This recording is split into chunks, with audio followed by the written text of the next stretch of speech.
Хей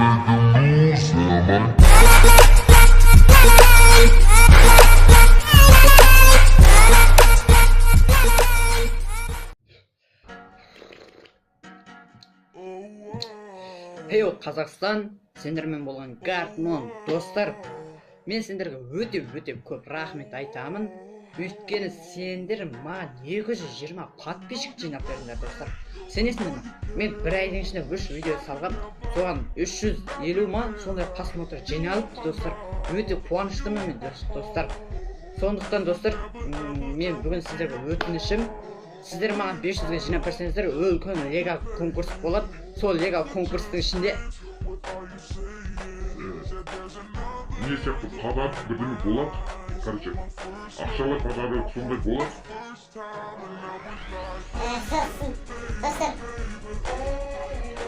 Сол конкурсқа қатысам, сол кезде бұйырса, сонда сіздер маған тез-тезден 500 подписчик жинап беріңіздер достар. Осы бір айдың ішінде жинап берсеңіздер, онда тіпті күшті болады. Және сіздерге тағы өтінішім, осы видеоның астына комментарияға сұрақтарыңызды қойыңыздар. Және мен ВК парақшама тіркеліп, короче, ВК группам бар, соған тіркеліп бірге сөйлесеміз, бірге талқыласамыз, и соған кіресіздер, ВК парақшаға кіресіздер, соған маған сұрақ қоясыздар, и осы ютубтағы парақшаға кіріп маған сұрақ қоясыздар достар. Осы екі өтінішімді орындап берсеңіздер, мен сіздерге көп рахмет айтамын достар. Осы видео өткен қысқа ғана болады. Неге десеңіздер, менде түрлі себептер бар. Телефоным бұзылып жатыр, компьютерім бұзылып жатыр, монтаж жасау қиын қазір маған. Сосын жиі видео шығады, бір аптада 4 видео немесе 5 видео шығады, немесе ертең бүрсігін тағы видео шығарам.